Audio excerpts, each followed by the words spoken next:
Hello, everyone, and welcome to the Very Reasonable Pilots podcast. I'm your host, Charles. Along with me, as always, is my co-host, editor, producer, co-pilot, gunner, navigator, orator, and podcasting associate, Jacob Gloth. How you doing today, Jacob? I am swell, Charles. How are you? I'm good. That was a clean one. I'm happy with that intro. The last couple of times, because we took that month off due to no one's fault, it was a little... In particular, yes. Yeah. It was kind of, spotty. I tripped over my words a few times, but that one was clean. I like that one. Mm-hmm. You have a TV show for us. Yeah. You're going to pitch a TV show to us. I do. It's going to be great, I bet. Mm-hmm. Well, it might not be, but who knows? I put money on it, so it better be great, or I'm going to lose $3,000. Who did you bet with? Don't worry about that. And how do you determine if it's good or not? Don't worry about it. It's definitely not a running bet I have with James Gunn. James Gunn, yes, of course. And he doesn't mean James Gunn, the film producer. He means James Gunn, the guy that works at the deli by your apartment. Yeah, that guy. He's a wicked gambler. Yeah. And he loves the podcast. His actual name is Mark Grayson. Mark Barron. Oh. I don't know why you call him James Gunn. That's not his name. Because he keeps showing me his guns. You just walk in there and you're like, hey, James Gunn, how's the DCEU going? And he's like, Charlie, I have no idea What's a DCEU? Do you want your cold cuts or not? And I'm like, yes, give me the cold cuts. I get random assortments of cold meat. That's what... We have a special system worked out. Yeah, not even a sandwich. No. It's just the offcuts. A wrapper. It's like what you would feed a dog, but that's what I eat. It's great. Yeah, that's what he eats. So greasy. He just drops it in his hands. There's no foil. There's no wrapper. There's not a plastic bag. He just takes a lump of meat and drops it in Charlie's. You ever see a seal eat a fish where it puts its head back and it I do that. That's how I do it. That's how I eat it. Yep, that's what he does. In the middle of the restaurant, he just tosses it up in the air and he just munches it as it falls down. I love it. Half it falls on the floor. I have to clean it up also. It's great. It's fantastic. But a TV show, I'm assuming, about a man who eats cold cuts like a seal. Maybe. Yeah, that could be a good TV show. There you go. I didn't come up with that one, unfortunately. No. My show is called Volur. Volur. Ooh, is that a word in a language that I don't speak, such as French or English? So I was having trouble coming up with a title, so I picked Volur, which is actually turned into a part of the show. Oh. Volur is like a type of magic in Nordic mythology that is only practiced by women. Oh, that's interesting. That's fun. That's fucking interesting, man. I think almost all magic in Nordic mythology is only practiced by women, except for the fact that Odin is like super magic, partially the god of magic. Yeah, and Loki's turning into horses and getting ridden by his dad into battle. But besides the gods, I feel like the normal people doing magic, it's mostly women. Mm-hmm. Well, they're not, because magic isn't real, but that are saying they're doing magic. Yes. Well, maybe it was. Who knows? Anyway, so we've got a show here. I'm just gonna start with the pilot, I think, so I don't spoil things. Of course. I was gonna give you a short summary of the idea, but then I realized it would kind of spoil some stuff. So we're gonna start off with our main character. His name's Gerald. Gar is his sort of nickname. Right. Gar. So his actual name's Gerald, but his nickname's Gar. And his last name is Everett. So Gerald Everett, who's a tight end. I was gonna say, is that somebody? That is somebody, Gerald Everett. Anyway, I just picked his name because it sounds good. It came to my head. Anyway, we call him Gar mainly, though. He's 17 years old. He works in his family's bookshop that was passed down to him after his parents went to prison for tax fraud. So, only child. Both of his parents are in prison. And he's 17. Did he emancipate? Very tired. Must have done.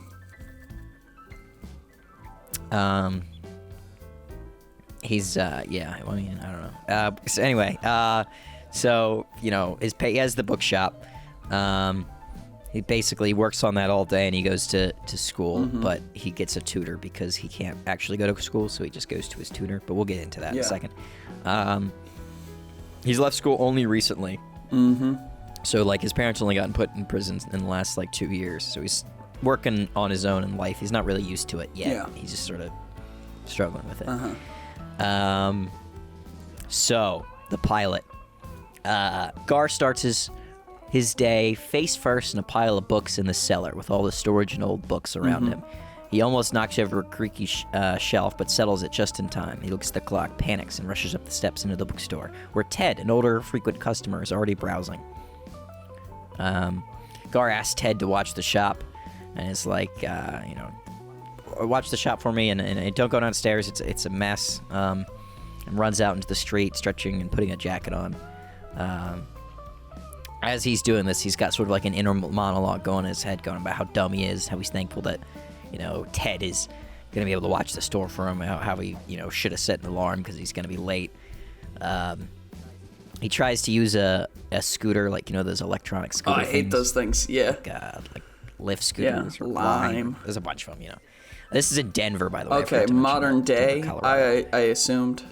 Modern day Denver, Colorado. The way it looks right now is the way it looks here. I mean, they've got an electric scooter. I was going to say, maybe it's an 1800s electric scooter. He's the only one who has an app. Oh, maybe. So, he tries to get on the scooter, but his app declines the purchase and he has to run. He runs to the bus station, he hops on a bus, falls asleep on the bus, misses his stop, has to run to the metro station so that he can go back because, the bus is gone. And it's not going to loop around. It's going to keep going in its direction. So he's going to the metro station so he can track backwards. Goes to the metro station, gets mugged at the metro station. No, this guy's life sucks. And then is bullied by the muggers because he only has like $5 on him.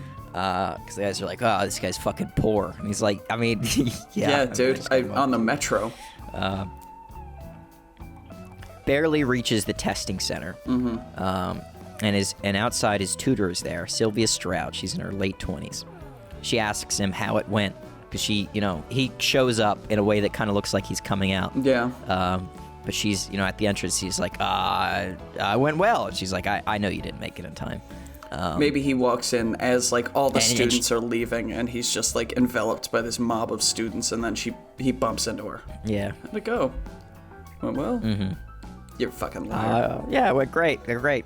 Yeah, you're a liar. And we can kind of tell that he sort of has a crush on her. She's like, his older tutor, and she's attractive. So, but she's older, so she doesn't really give a shit about him, besides being her student. She says she knows that, he didn't make the test, and she actually scheduled it for tomorrow because she knew he would miss it today. And just wanted to see if he could make it on time. And so she, scolds him. Is like, make sure you make it on time tomorrow. He's like, okay. And they're walking back to the store as they're talking, and she talks to them about, how the importance of getting into college is, and you can't just, stay in this bookstore forever. And she's like, if you want, you can go in and get some sleep, and I can, hold down the bookstore for you. And he's about to agree, but Teddy steps in. The guy that had mentioned, we mentioned before, the guy, the customer that had watched the shop for him. And it's kind of weird. He's like sort of defensive about it. He's like, no, I can watch the shop. Don't worry about it. I've got it covered. Okay. And how old is Ted? I'm more familiar with it anyway. Teddy's like 60s. Okay. He's someone that's like late 60s probably. He's like retired, maybe early 70s. Like he has nothing to do with his life besides look at books. But he's not broken down. He's not so broken he's down just like, yet that he can't like do shit and move around. Okay. Teddy just looks like a nice old man, Yeah. He can handle the bookstore. And Gar's like, oh yeah, I mean Teddy's got it. He's been doing it for so long. But thanks for the offer, Sylvia. And so she leaves, sort of, a little bit annoyed for some, you can't really tell why she's annoyed. And Gar spends the rest of the day, working, helping with Teddy. And late at night, he's carrying, Teddy heads off, and late at night, Gar is carrying a big load of stuff down the steps. And while he's going down, he trips and bangs into that same creaky shelf he almost dropped earlier. And the whole shelf drops and falls on top of him. Oh, no. Everything goes black. That's not good. He wakes up covered in fucking crap and looks over at the clock. So he's on the floor. There's tons of stuff on him. There's a whole shelf on top of him. And the only thing he can see when he turns his head is the clock. And it's 10 o'clock. the same time as earlier when he ended up being Oh late. no. So he's like, oh, I fucked up again. He's got to be there by 10:30 for the test. And he has to go, he has to go in he has to go in, he has to get up, he starts getting up and his leg is in immense pain because, a shelf just fell on him and it fell right on his leg. And he looks around and there's a chest that had opened up when the shelf fell. And there's a cane on it, and the cane with like the small cloudy orb on top. Ooh. And he grabs it because he's like, this is what I need, a cane.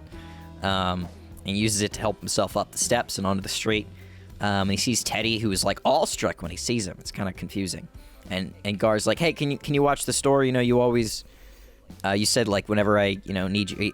Teddy's like reluctant at first, and Gar says like, oh, you said I thought you said whenever I need you to watch the store, you would watch it. And he's like, and he's like, okay, and he stays to watch the store. And he hears this voice in his head. Gar hears this voice. This is clever. Keep him busy. It's like confused for a second. He's like, I don't know. It's in the same tone as his inner monologue was earlier. So it's like his own thoughts are speaking to him. It's very strange.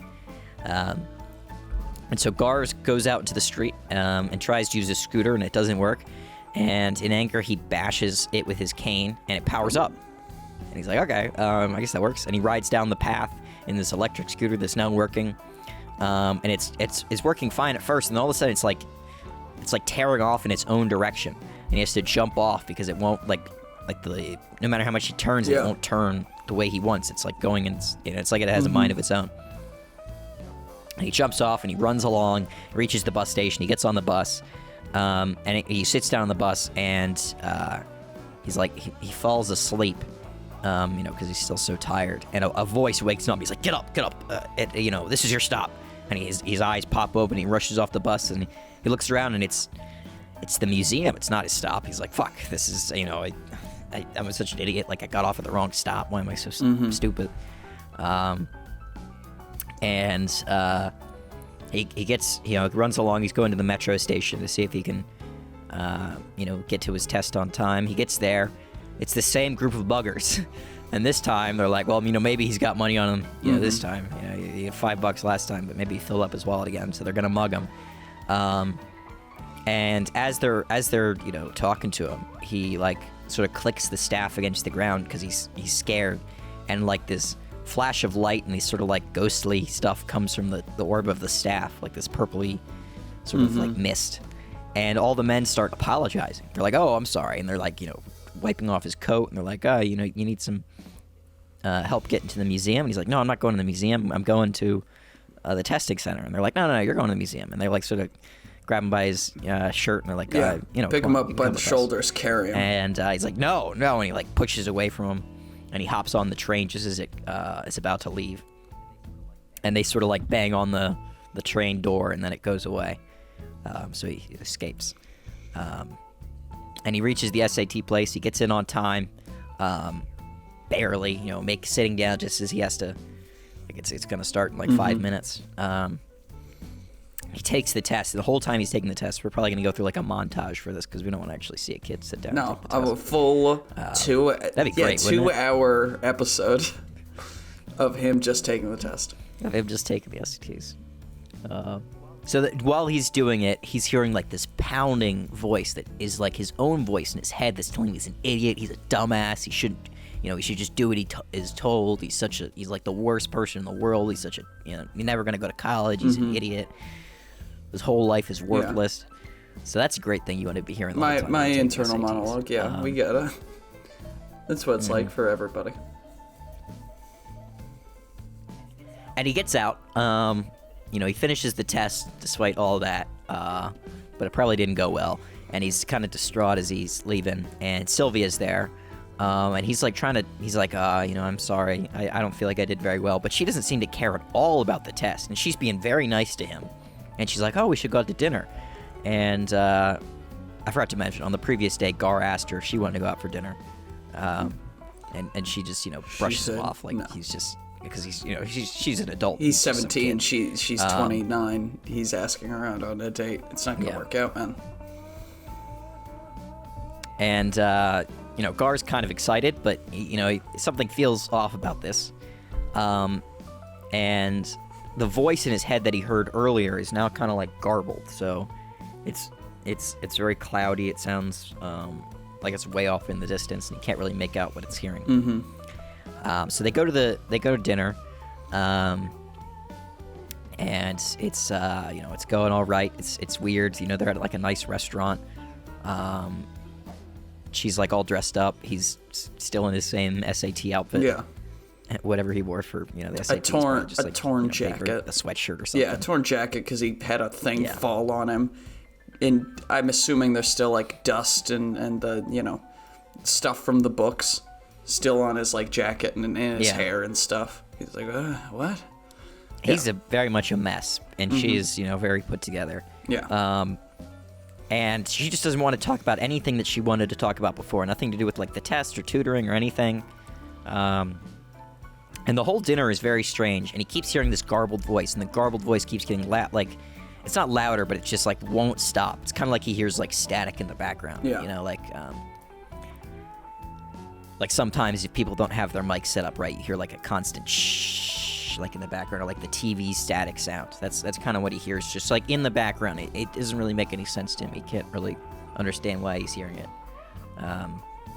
It can also be more like, how sometimes you hear like the high pitch sort of like that ringing, like ringing, but it's like and it just won't go away. Yeah. It's just in the distance somewhere, and it just stays there. Yeah. Maybe we could do that instead of the static, but either works. just a sound off in the distance that won't go away. And he's like, it was something, but now it's nothing. Yeah.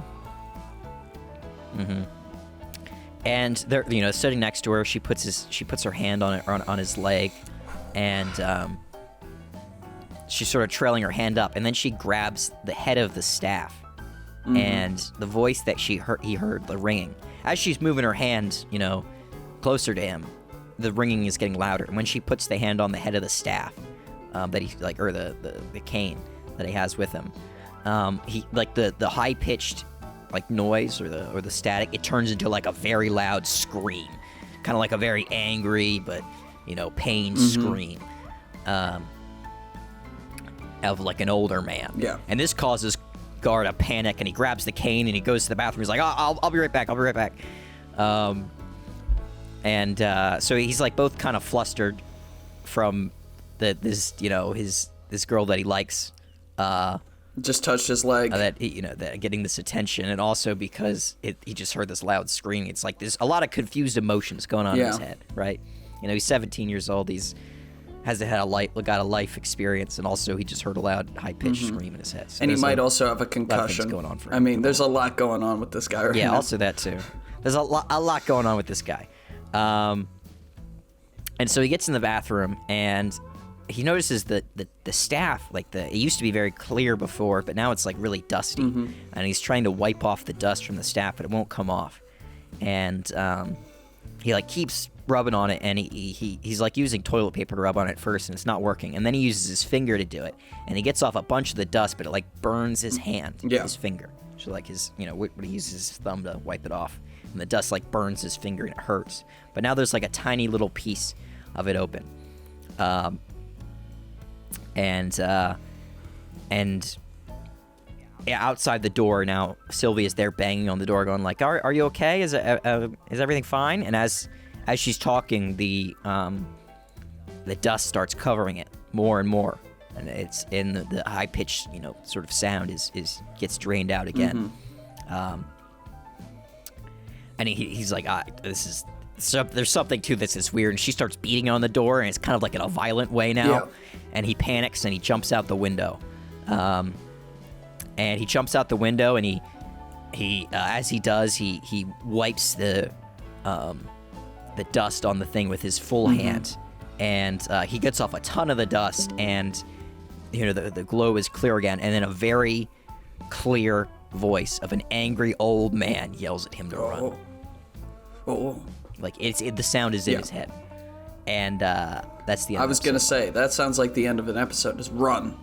Do we see him start running, or we just hear run? As I'm assuming he's looking down. We probably just hear run first. Yeah. Okay. As he's looking down at the clear head of the thing, and it's still like this smoky. We see like this, green smoke in Okay, it. I was imagining it to be kind of like a Pulses and it's just lightning, not lightning, but like it's a thunderstorm style smoke of there's just these bellowing clouds inside of this thing.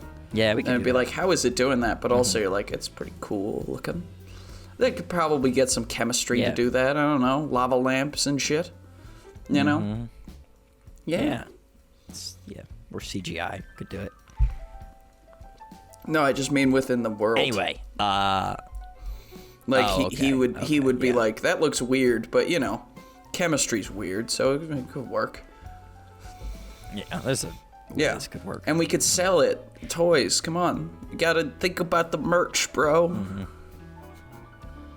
Thinking about the merch, yeah, we could sell the cane. Yeah, the cane. The cock block cane. So, yes, episode 2, he's running through the streets with a lion chasing him. How did we get here? We'll see. I don't really know. A lion. He's panicking, screaming, while the voice is telling him that he's a loser and a bitch and needs to stop whining, so he can think. It's like this is harsh older man screaming at him as he's running. I'm imagining and he runs into a hall. It's just so funny in my head that this like magical deity is like, you stupid bitch, you fucking idiot, what's wrong with you? Yeah. Like that's the level of insult, is that like playground, 7th grade dumb bitch. Yeah, it's gonna be a lot of insulting things that he says. So he runs into a small, you ever been to those really thin restaurants that are like almost hallways? Yes. Like a sushi place, some sushi places like this. That's like just the counter, and then there's. I love places like that. Yeah, you know what I'm talking about. I do too. Anyway, so he runs into one of those while this lion is chasing him, and everyone's screaming because there's a lion chasing him, and it's knocking over the tables. It doesn't seem to care about any other people, just knocking them past as it goes for him. It's not killing anyone; it's just going for him. Then the lion's... And so it crashes over the counter and the table. The lion's just a normal lion. It's like an average... It's a lion. Yeah. Well, I was thinking if it's, because this is a cool action sequence, if we just have the camera following him as he runs and narrowly avoids everybody in this sushi restaurant, and then the lion just bursts through, and it's it jumps and it lands on a wall, and it lands on top of a guy and jumps off of him,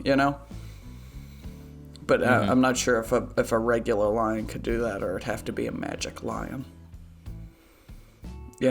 Well, this is a magic lion, so it's not a real lion. Okay. Lion. I don't know. A magic lion. Could have been at a zoo. Yeah. That could. I Remember don't the part in episode 1 where he went to the zoo? Yeah, he went to the zoo and he flipped off all the lions. So, he, runs into the restaurant. The beast is chasing him. He falls and trips, and he lands sort of on his back facing the beast, and it's snarling, and it's coming right up at him. And as it jumps to, jump on him and bite his head off, he points the staff at it, and a beam of light just fires out of the lion. And this is like Superman shooting his laser beams in Man of Steel. It sends the lion a fucking mile away and crashes it into a building. I love that shit, man. And obviously this isn't a real lion because it smashes in the building and the lion doesn't, fly into a billion. It's not different dead. pieces. It hits the building hard like Zod in Man of Steel. It's crashes in, then falls down. And the voice is like, fuck yeah, that's what I've been talking about. It's been fucking years. Let's go, baby. Just screaming out excited. Let's go. Fucked up a lion. High five. Shit. I mean, keep running. So Gar from there runs home to the bookshop where Teddy still is waiting. And Gar's like, Teddy, you can go. Thank you. And Teddy just sees the orb and opens his mouth to say something, and his eyes are just shocked as he sees the cane in the orb. But he still leaves anyway, and he seems reluctant to leave, but he still leaves. And Gar goes into the basement. The orb is sort of leading him on a path. It's forcing him to walk in this way, because it's a cane. Yeah. It can sort of. It's sort of compelling him to walk in this direction. He gets to a cloth that came out of the same chest that that same case from earlier, and he grabs the cloth and he wipes the orb clean. And inside, there is a skull, and this is the reveal. This is his great, super great grandfather, who was a master wizard and was trapped in a staff by his arch rival, and he needs to reconnect him with his soul so that he can rematerialize and come back to life. I do think it'd be very funny. And Gar, if Gar is just like, my great-great-great-great-great-grandfather, why are you so little? Were you a really little guy? And the grandfather's just like, no, you fucking moron. It's magic. I was a wizard. They trapped me in here. I'm not... Do you actually think I was this small? I mean, you said that's your skull, fucking and it's dumbass. Like the size of my finger. So, I don't know. Yeah. Could be a really little guy. Yeah, they certainly have that kind of relationship where Gar is like the idiot and the, his magical grandfather, whose name, by the way, is... Let me scroll up on my document here. It is Byron Eberhard. Oh, very fun. And Gerald's name is, or Gar's name is Gerald Everett. I just looked up what Everett's, the origin of Everett comes from. And Everett comes from Eberhard. So that's, good to know. That's interesting. So Byron, his grandfather, and Gar, the grandson, in case you got confused. Anyway, so he, he's like, I'm your, super old grandfather.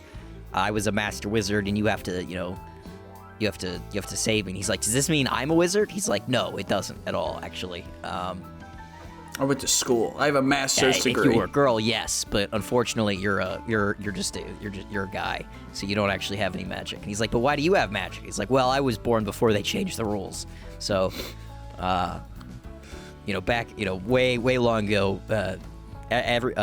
only men could practice magic, and then things changed. Now only women could practice magic, and unfortunately, you're my grandson and not my granddaughter. This whole thing would be a lot easier if you were a girl, but.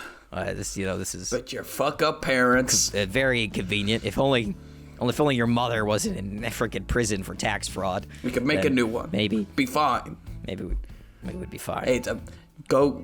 maybe I could phrase this a little differently, because maybe he sees him at first, he's like, you need to find your mother ASAP. I need, doesn't even care about Gar. He's like, I need to, you need to give me to your mother so that I can work with someone that can actually do shit. And he's like, no, my mother's in prison. He's like, fuck. All right, I guess she'll prison do. For what? Tax evasion? And he has to explain to his like super old relative what tax evasion is, and he's like, why didn't they just kill the people who put them in prison? It's like, you can't do that. Why not? Can't do that. Yeah. She must be powerful. Shoot a lightning bolt at them. I don't. What? This is ridiculous. And so Byron is, he's like, you're the one that's got to take me now, right? Yeah. And Gar's like, but I got to take the SATs. Oh, jeez. He's gotta worry about college. Jeez, man. And Byron yells at him. He's like, the whole freaking world might collapse, and you wanna take, some standardized test or you wanna write some words on a paper. Write some words. You got to do this, or you're an asshole. You can't not save the world. He's like, you don't write any words on the paper, you just fill in the bubbles. And he's like, what? How is a test filling in bubbles? That doesn't make any sense. I think it'd be very funny if Byron just has no idea how the world works. And he's just angry all the time. I think we could do that. But he knows, like, what asshole means and, like, motherfucker and shit like that. He knows to call you a bitch, but he doesn't know what a standardized test is. And so Gar eventually agrees after this long conversation and reveal, and Byron says, all right, that's good, because if we don't leave right now, we're going to die. And as he's climbing up the steps to get out of there, the bookstore bursts into flames, and out of nowhere, a giant fiery eagle phoenix thing comes crashing through the burning bookstore. And Gar has to fire a beam at it with the staff. And, he runs up and runs some more, and he gets out, and his home is just destroyed and all sad. He's like, wow, this, my home is gone, and he semblance of my life is destroyed. And all I've got now is my angry great-great-great-grandfather on the head of a staff. Head of a staff, and he keeps calling me a bitch. About how much of a bitch I am. Yeah. Yeah. And he hops onto a bus, and that's how episode 2 ends. The grandfather's just like, right, do you know how many so times where my is house this show burnt going? down? You little bitch. My house burnt Yeah. down so many times. Get You over little it. bitch. I'm a goddamn skull and a staff. I've been like this for 10,000 years. You want to complain about some books that burned down? God damn. God damn. So where's this going? What is this show? I'm gonna guess. It's Oh, you're I'm gonna guess that Teddy is a member of an ancient order that was in charge of protecting the world, right? Or of keeping the Byron trapped.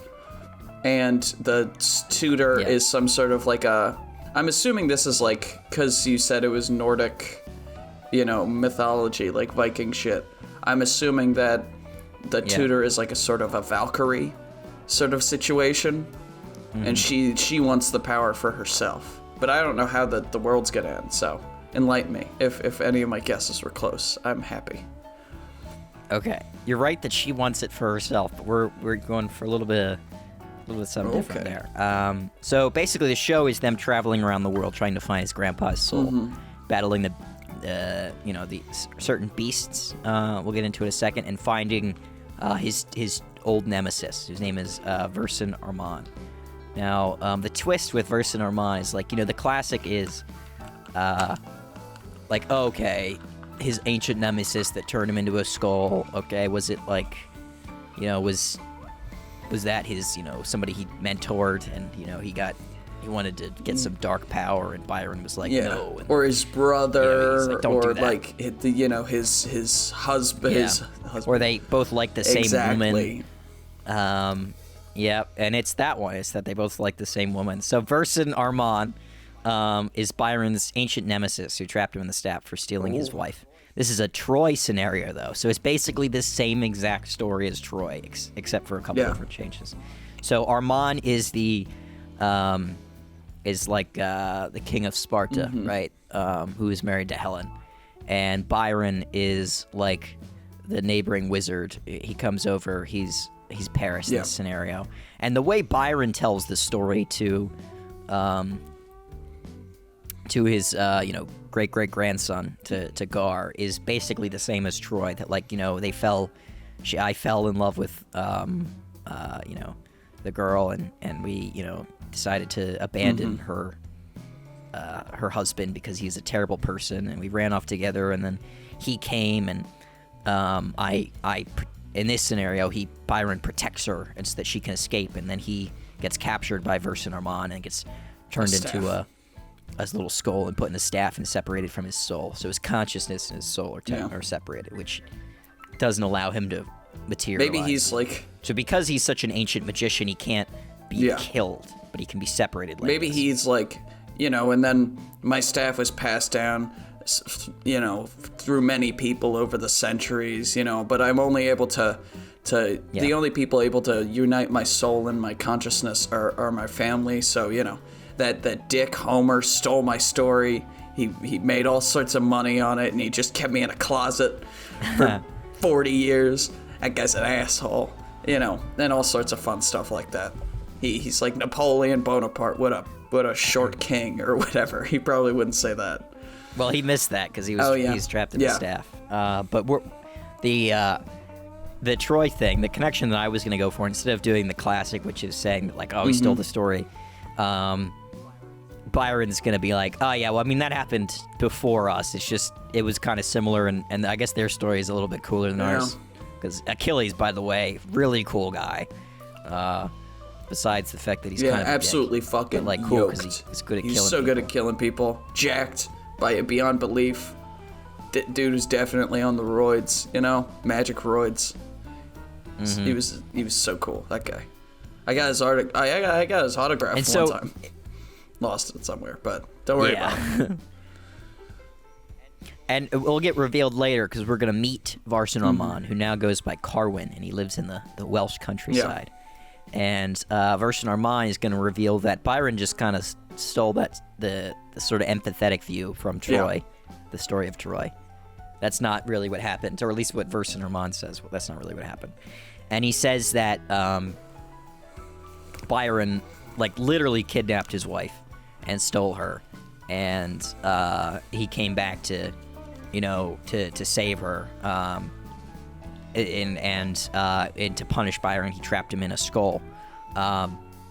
And the reveal, which we'll get later in the series, is that what Vercingetorix knows, but he hasn't told Byron yet, is that the wife that Vercingetorix had and Byron stole is actually like a love goddess. She's like Aphrodite. Okay. And the whole reason that any of this happened was because she was really just messing with them, because they were the two most powerful wizards of their time. So she wanted to put them against each other because of Byron's hubris. He said he was like, too powerful to be. He said he was stronger than any god, and so she's like, all right, I'm gonna set this guy back one. I'm gonna get the other most powerful wizard around to fuck him over, trap him in a staff. Yeah. Yeah. Maybe. What I was gonna say? Do you have a name for the wife? Because I thought of a name. I wasn't sure if I was gonna make her Aphrodite literally. I was gonna say her human name could be Opal, just because I thought the name Opal sounded nice, and it's like a jewel. Okay, she could be. Her Opal. human name could be Opal. That's good.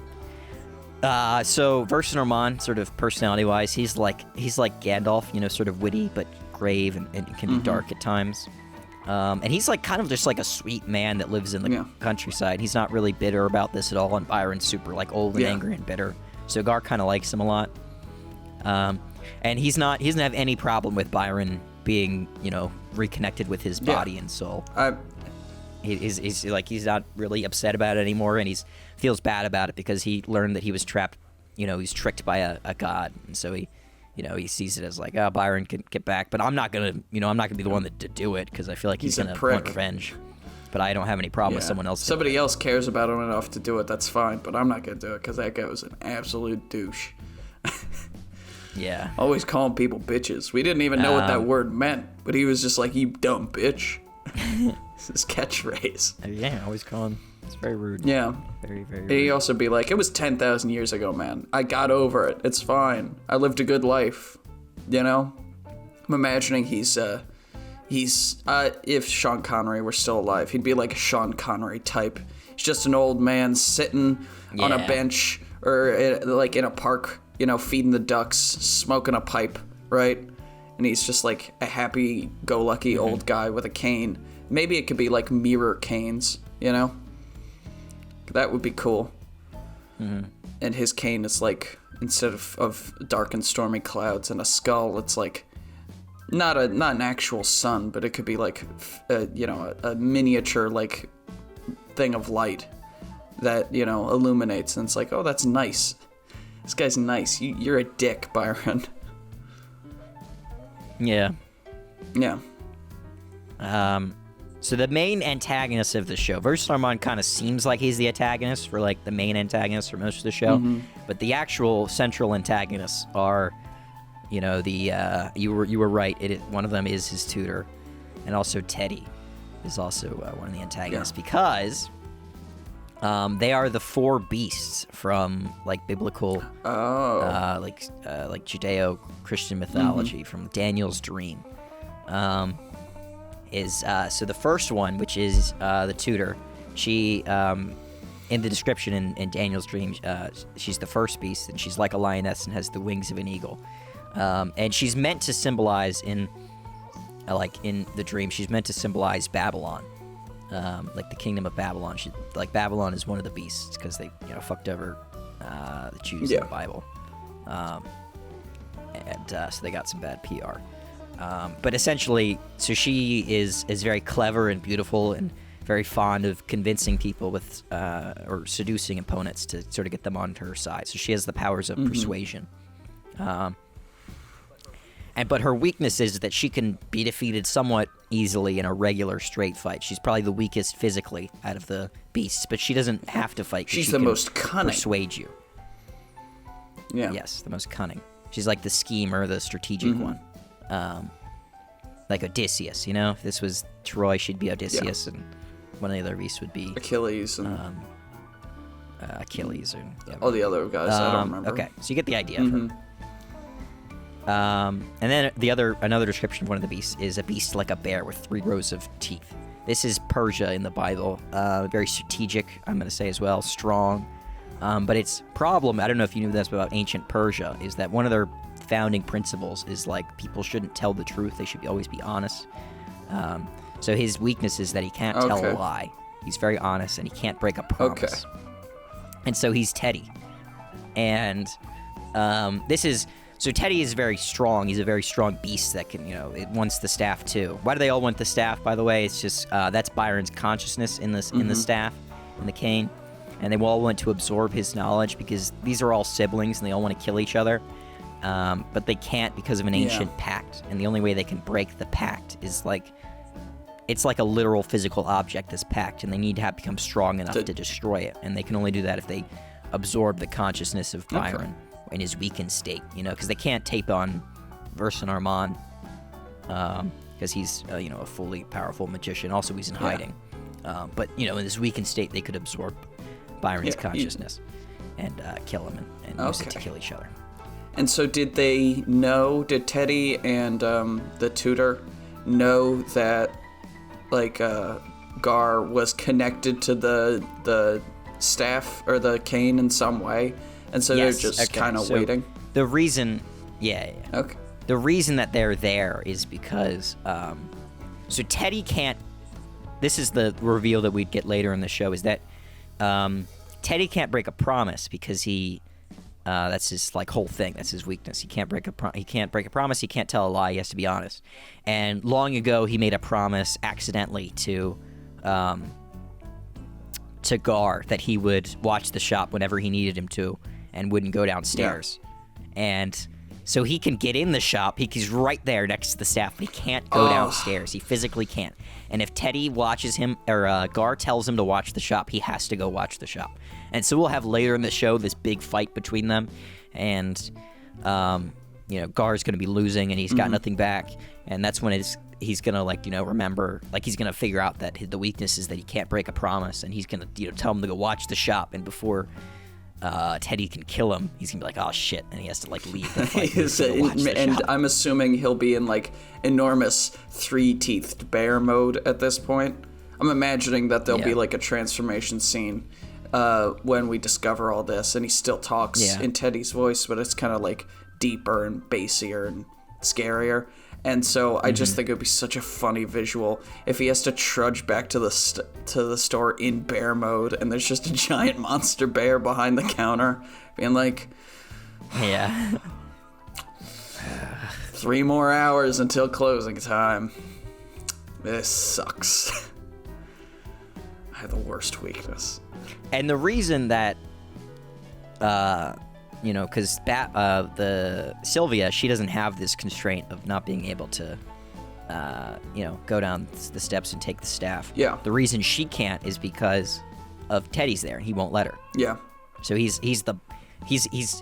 has to stay there and, do this because he has to stop his sibling from being the one to take the staff. So he's both there to protect it from her and also trying to figure out a way that he can get it. Right. So that's why she can't. She needs Gar to give it to her to bring it out of the shop because Teddy is protecting it.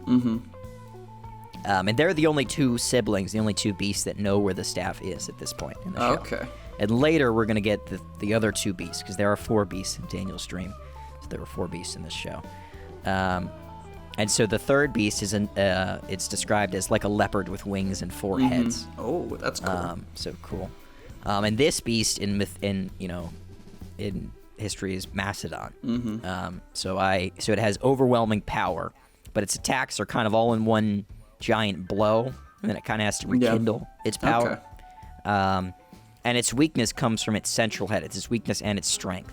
So if you can take out its central head, then it can't see you, and that's how he's going to discover it in the fight. Is that he has to take out the middle head, and then it doesn't have any power. Maybe it could be a cool visual would be the central head has eyes, and the 3 surrounding heads do not have eyes, right? Because that would be freaky as hell. Yeah. You just got this giant leopard with 4 heads, 3 of which just have skin over where the eyes would be. Ugh. I don't like it. Yeah. They could shoot lasers out of them, out of their mouths. It'd be great. Mm-hmm. It would be great. Like Godzilla. And then the fourth beast is exceedingly strong with great iron teeth and with 10 horns and another little horn sprung up from the midst of his horns, with eyes like those of a man and a mouth speaking unnatural things. That's the quote from the Bible. And this one is supposed to represent Rome. So this beast, I have it written down, it's like Hydra-like. It's the strongest of all the beasts. Mm-hmm. It's invincible. It can't be killed. And if you do stop it in some way, it will come back stronger each time with more heads. Yeah. And its very presence means death. It's just there's nothing you can do. For the other beasts, Byron is going to be somewhat, he might be hesitant or scared a little bit, but he's going to be confident they can beat it and have some sort of strategy. But for this one, he's just like, get out of there. We'll fucking die. Like even if we see this thing, we'll die. There's no point of even running, really. Now, its weakness that they will eventually discover is that the only way that they can destroy it is if they get it to destroy itself. So they're going to have to, maybe it'll be shooting beams or something, but they'll have to get it to accidentally shoot itself. It's the only way. Okay, a mirror, maybe? That's classical mythology. Something shoots. That is classic. Yeah, there's a mirror, shoots a laser. It's got many heads, though, so you can get it to just blow off one of its heads. Okay, and maybe it does that by accident. It's like, I'm assuming that they can't talk. Yeah. And then they're like, oh, I've got an idea. Because I think Gar would have the idea, because Byron's too focused on his power. He's too focused on shooting all his lasers that he's not really thinking about the strategy. But Gar can be like, I've got an idea. And he uses a mirror to bounce a laser back and hit the other head. Yeah. And at this point, it's probably got like thousands of heads or hundreds of heads or something, right? Mm-hmm.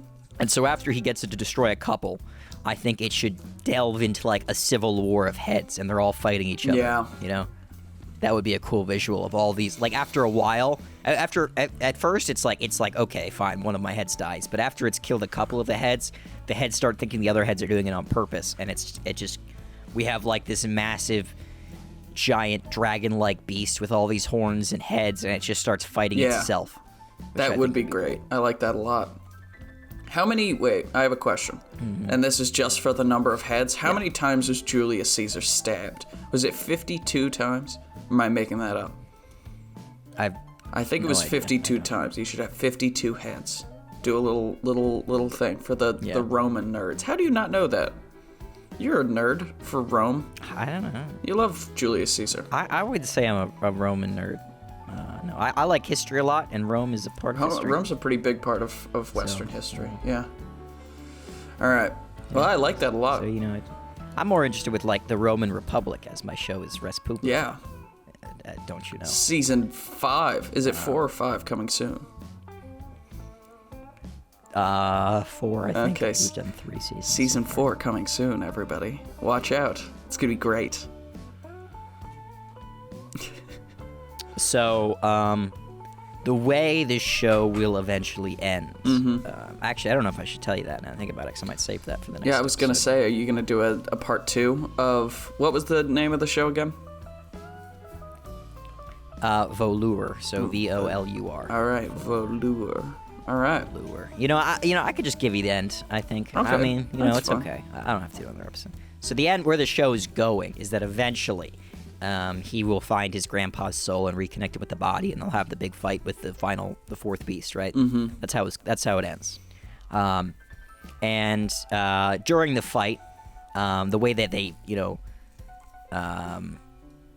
to give them enough power to actually start blasting these heads off, he connects, what's his name?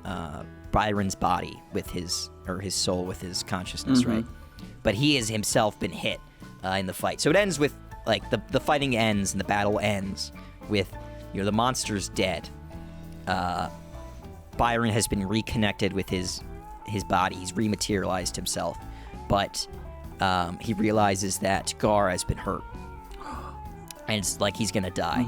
And there's no healing magic. It's just, it's all magic is violent, really. And so he doesn't really know what to do here. because he himself could heal himself, but he can't heal someone else. That's not how that works. And the way magic works is that it's you can pass it down in your bloodline, but only for girls, or you can pass it through like a current, so he can pass the magic to Gar, but he would lose it himself. Okay. And he decides to give his magic to Gar, and so thereby giving up his immortality. But he still has like the rest of his life to live out. He's got like 20 years left or whatever. Like however left of a 70-year-old man has. Let's say 20. He's got whatever that is left. 20? 20 years left. Oh, okay. No, he's 20 years old. Okay. No, he's like an old guy. And around before this, Verson Armand will have also given up his magic, just because he's done. He just wants to live out the rest of his life and be done with this stuff. And they end up living in the same village in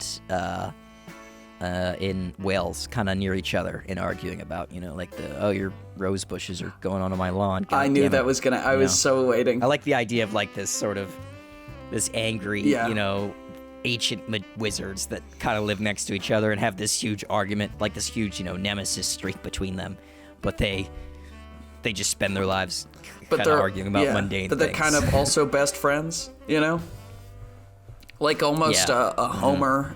They got like a Charles Xavier Magneto. I was gonna go Homer and Flanders situation. Yeah, but the relationship, neighborhood-wise, is like that kind of. Yeah. Yeah, well, I like it a lot. I like this show. It's fun. I'd watch it. I'd watch it all day, every day. I hope so. Yeah, I hope not. That would be all bad day. for you. Never shut my eyes. I'd Clockwork Orange myself into this show. That would be great, and we'd have more than one That'd be great.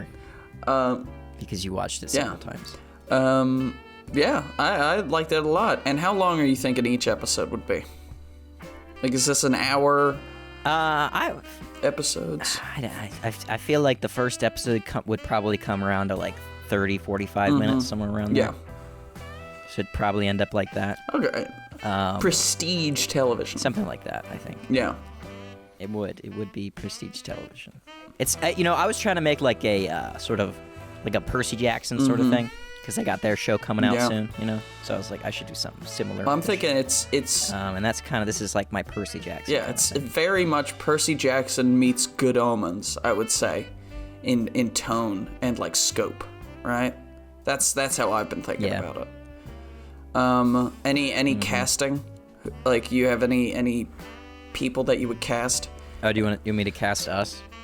You can cast us. I was just we do that sometimes. We always forget to do that. That's fine. It's part of our mandate is we're supposed to pick an ending song and pick ourselves. I'm not gonna do the ending song thing because I got no idea for that. I would imagine it'd be try to pick us out. Yeah, pick us. Are we am I Byron and you're the other guy in old man makeup? No, we're not we're never gonna play the main characters. Those are for real people. Yeah, those are good actors. We have to play shitty side characters. Can we be the guys who mug him at the beginning? That would be great, actually. I would love that. I want to be one of the muggers. Beat the shit out of him. Yeah, be like, dumbass, I only got $5.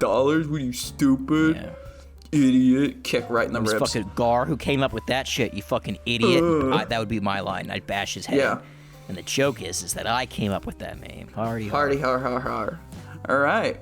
Well, thank you, everyone, for listening to... And you'd say, welcome to the Very Reasonable Pilots podcast, motherfucker. You'd bash his head in, and he'd be like, what does that mean? Why did you say that? And I'm like, shut up! And I hit him again, right in the teeth. And you're like, yeah, SAT? More like, dumbass, shut up! And I kick him again, because I couldn't think of something mean to say. Yeah. Get him. $5. All right. Well, thank you, everyone, for listening to the Very Reasonable Pilots podcast. I'm your host, Charles Long. With me, as always, is my co-host, editor, producer, co-pilot, gunner, navigator, orator, and podcasting associate, Jacob Gloth. If you like what you heard here and you want to hear more, please give us a like, a follow, subscribe, tell your friends, tell your family, tell your dog, tell your cat. And remember, we will be here next week with a brand new televisual series for you to all imagine and enjoy. It's going to be snow, electric snow. Maybe that's the title. I know. I'm really excited for your idea after what you told me. Yeah. It's going to be great. All right. Thank you, everyone, and have a good evening.